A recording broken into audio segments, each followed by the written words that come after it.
Malaysia, a typical Southeast Asia country, a country that filled with diversity of culture, foods, language, religions, and living habits. Multiple race citizens live along for past 60 years, and yet issues exist along with this multiple race Southeast Asia country over the years.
Welcome to the show. I am host Yusin.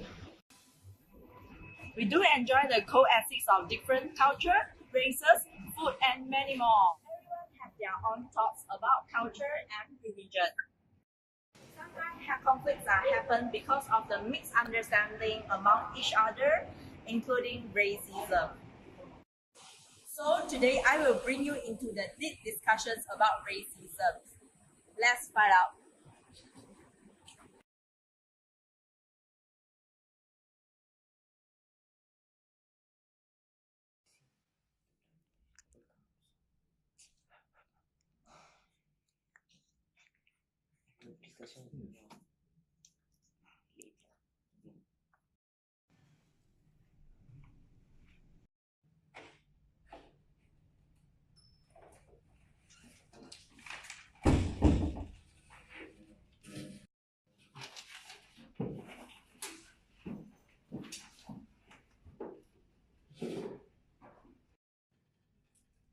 Why you late?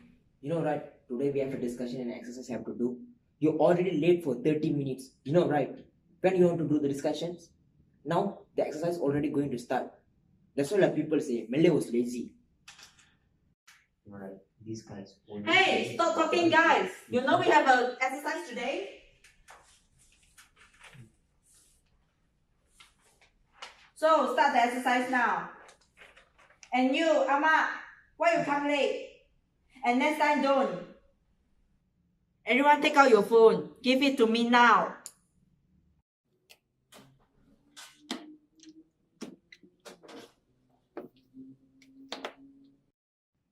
Wow, you're so rich, huh? Wow, so you got smartphone, are you? Why not? My father is a businessman. I can even use more if I want. I know you guys won't be able to afford, right?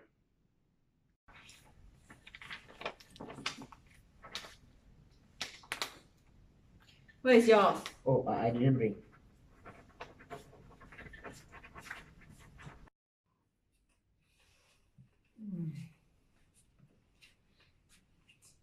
The big laugh, the big. Efficient.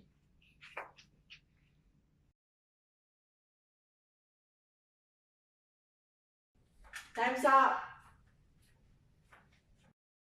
Wake up. Come late, sleeping some more, didn't do your exercise. This Malay lazy fella.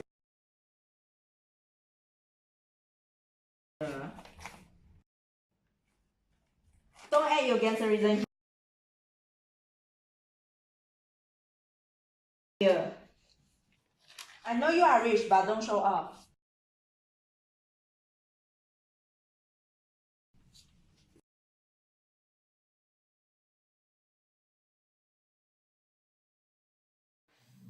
I don't think I face much racism while in Malaysia. I'm not sure why, but relative here will comment a lot of my appearance.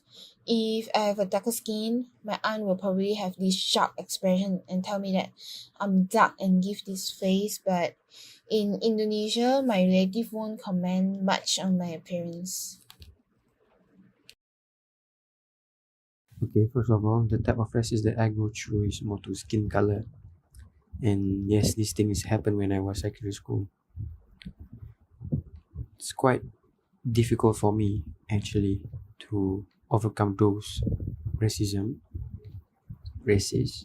and yeah, I can't do much because I'm still a student. At that time I can't even think logic about what should I do. The kind of racism I face is the fact that I am from a different race. My skin color has always made people to tease me, judge me on my character, when actually I am not even close to what they perceive me to be.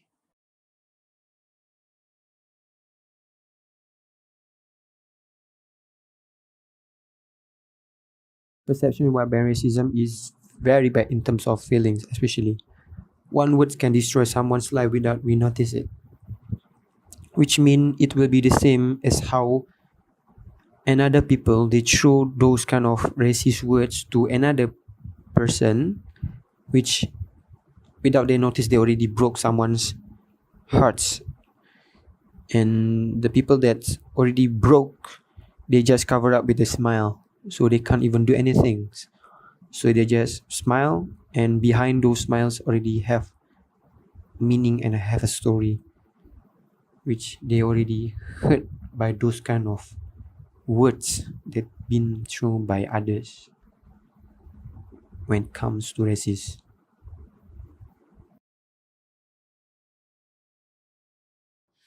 The kind of racism I face is other people telling me not to be so close to Indians or Malays as I'm Chinese. From young, I was always told to stay away from Indians, especially as they are perceived as dangerous. But when I grew up, I realized of wasn't so, and now some of my closest friends are Indians or people of a different race. My perception on racism, I think it should stop. It's not fair to treat or be treated differently just because of your background and where you came from. We all may say that we are not racist people, but unknowingly we actually are. That should stop too. I think peace should be brought onto the world, but it's not an easy thing. We all can make a difference. Start with your own self and slowly change will happen. Racism, I guess happen when you stereotype into categories, and it may not necessarily be true, but it is when people judge a person by their race and believe their own race is above others. And of course, I stand that people shouldn't be racist and try their best not to be, but I feel that it is human nature and we can't help ourselves but judge other, and even though we don't have the fact to back it up, the only thing we can do is try not to be racist and know that everyone is different.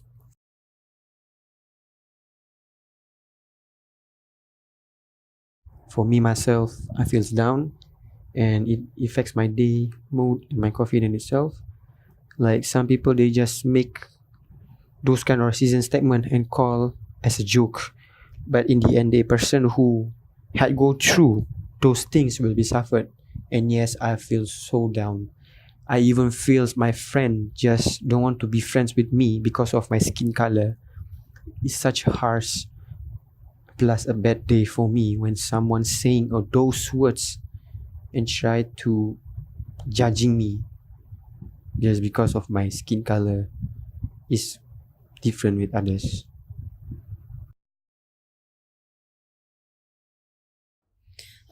After dealing with it for so long, I have learned to just try and ignore it, and it is not worth my time to fight it.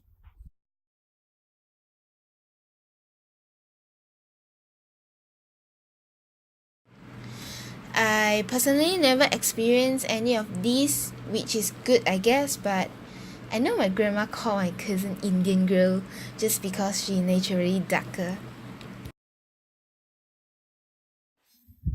The racist nickname I was labeled was like banana, meaning a Chinese that could not speak in Mandarin. It was sometimes quite insulting and degrading, especially when it come from my classmate. Mm, my Mandarin may not have been as good as them, but at least I tried to learn the language.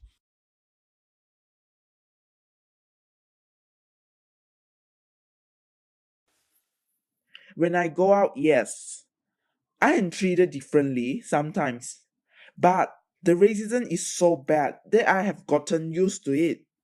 That's sad, don't you think? To get used to being treated differently because you never see a chance happening. Even job wise, they don't want to hire me just because I am different skin color. How much more racist can people be? It's surprising to say I live in a multicultural country, but I am not treated accordingly.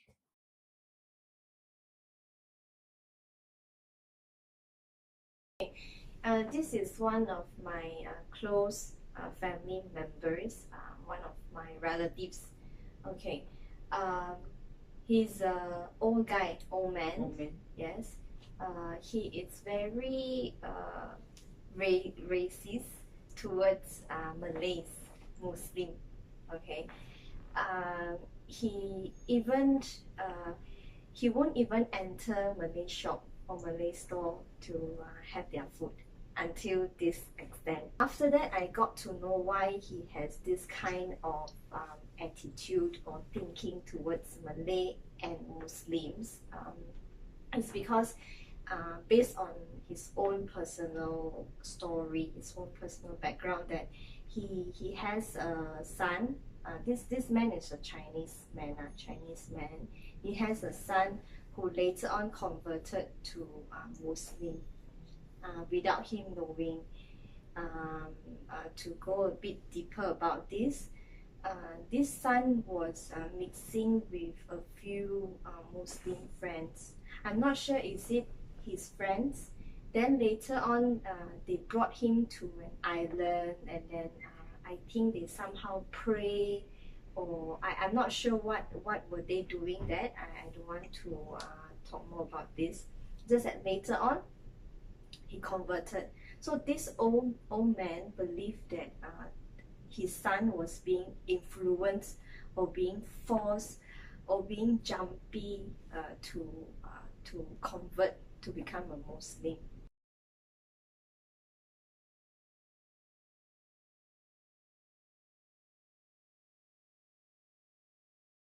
Okay, now I would like to share my experience, and I would say that I'm quite blessed and lucky because in my growing up years, primary school as well as secondary school, up till 17 years old, yeah, I don't think I faced any kind of racial discrimination. In fact, I had no idea what racial discrimination really meant. Okay, why am I saying this? Maybe because when I was younger, since I was about 3 years old up to 9 years old, I grew up in a police flats. Okay, so being in a police flats, majority of my friends were all Malays. Okay, and they never discriminated me in any sense. And I think we all didn't know what racial discrimination was. We played together, we ate together. I was practically in their house all the time. And my mother and dad, both mom and dad, has never said anything against another race. I guess that is the main point. That's my primary school. Okay, I still remember during my primary school, especially during my standard 5 and standard 6, where we became more competitive for our result because of UPSR. Then I was in SRJKC, so it's Chinese based school. Then we have this statement where Chinese are very good in math. So I can say that most of my friends, they are very good in their math. So for I myself, I'm not good at it. I wasn't good and I'm still not good at it. I was so scared to go for the classes. I will actually skip the class because they will say that, oh, aren't you Chinese, and then why are you not poor good in maths? Yeah, why are you not good in your math? Then when I went to secondary school, yeah, my favorite teacher again, it was, Mr. Gore, and then I had one Azlina. So, and they were also very loving and kind. So that's why I say I'm really very blessed, because the days where I was in school, I never felt this kind of racial discrimination. Till I finished my Form 5 and I went to another school for Form 6, there, yes, I was very surprised that there was racial discrimination. But the thing is, I didn't even know that I was being discriminated because of my race. I didn't realize it. It took me some time. So here I realized that there's like a group of girls who do not speak to me. That's one thing. But also that we had another teacher, I still remember, my economics teacher, who was a Malay teacher, and she was quite biased, in which she only taught the Malay students. So that was the second example that I faced. So that was till my secondary school, but still it wasn't so bad, you see. Then when I went to university, there wasn't much discrimination, but what I saw was groups of people flocking together, making groups just out of their own race. See, all the Indians are always together. Then you see all the Chinese always together, all the Malays are always together. In fact, and also I had my Sabah Sarawak friends who were very surprised that here in Peninsular Malaysia, we practice this very often. Chinese together with Chinese, Malays together with Malays, and Indians together with. So, Yeah, I didn't expect that to happen during Form 1. It's a transition True, period where yeah. I just entered Form 1. Then I was in SMK, Sekolah Menengah. But that school mostly, most of us were Chinese students. Still, they are Malays and Indians. So during that time, they laugh at my hair because I have a very black, thick, and long and also curly hair. That's my original hair.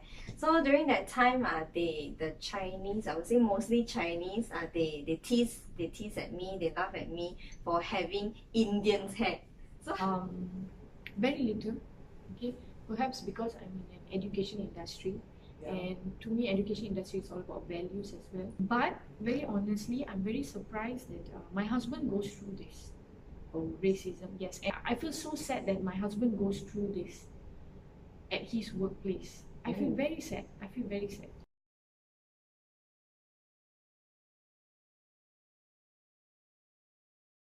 I think the basis of all is the value of love. Okay, we should seriously love human beings as human beings, right? And I think this is just skin, skin and skin color. If you are racist, if you're being racist, that means your value is just this much. So back to the question you asked me, how to avoid this discrimination, is so that I think it's through education. It's coming back to school, right? Yeah. Now teachers have to be the perfect example. I'm not saying just good example, but perfect example. Number 2, parents. Like as far as I remember, like I said, my parents have never discriminated, never said anything like, oh, you know that race, they are like this race, so they have never poisoned my mind. Number 2. Number 3, maybe now that there are a lot of racial discrimination that happens, maybe parents can take a step to explain to their children. So it starts from home, it starts from the way we think. So if these 2 factors are not there, we will be colorblind throughout our lives.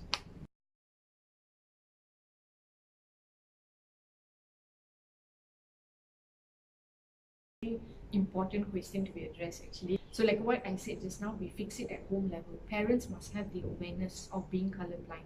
Next is school, at school level, okay? Because children are very easily molded, okay? So if home and school is fixed, next is probably our government have to take certain steps in the sense of looking at equality. Okay, looking at equality. Are we all treated equally, especially in the field of education? Are we all given the same rights or not? This is something that the government has to look at. Well, it also reminds me of the ICERD issue, right? Whereby many people actually, majority of people didn't want it. So the question goes back to why didn't they want it? What is the reason? Okay, is there a certain privilege given to a certain group of people?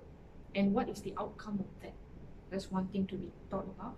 And next thing is, being an educator myself, I quite disagree of having different schools, vernacular schools.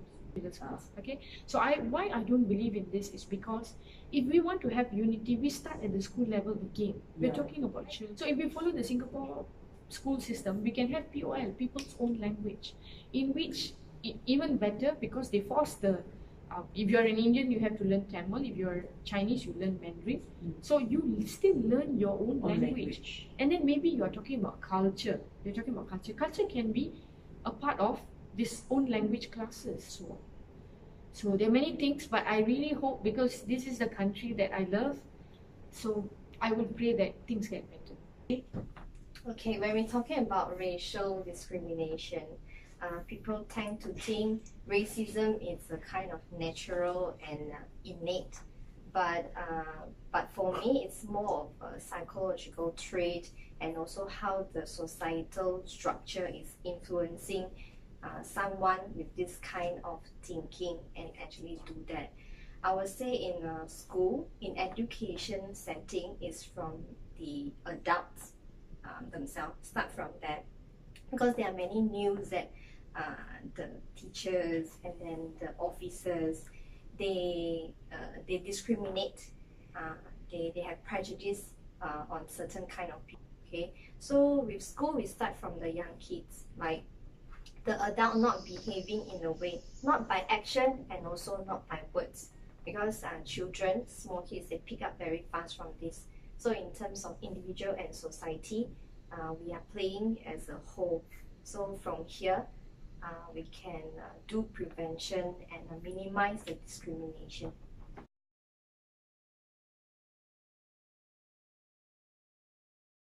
The temple issue was a conflict arising from misunderstanding and the lack of racial sensitivity.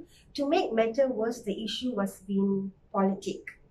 The conflict of the temple issue could have been resolved if all parties involved come together for a dialogue, putting aside their egos and racial tensions.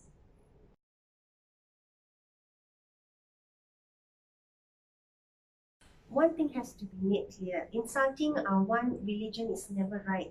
Racial harmony can only be achieved if the respect is mutual between all races. We are living in a multiracial nation, racial and religion.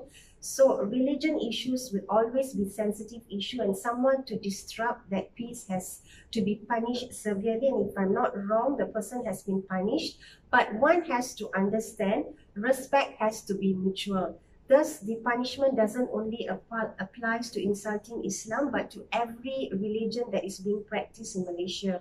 So you cannot expect others to be fair to you when you are not being fair to them.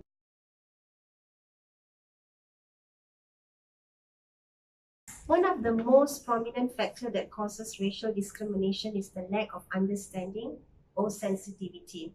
It could be harmless joke to one, but that very joke can be a racial slur to others. So another factor which needs to be considered is the idea of being superior to others. That is very toxic thought that can only lead to racial discrimination to others.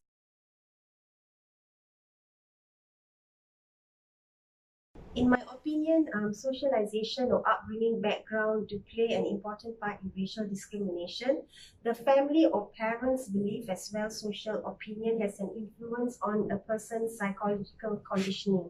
For example, some parents, regardless of any racial background, have an understanding of a certain belief that a certain race display a certain type of behavior, and it will be wise to stay away from them. So although there is some bad apples in every society, categorizing the whole community based on them leads the younger generation to adopt that parents' belief, which eventually promotes to racial discrimination.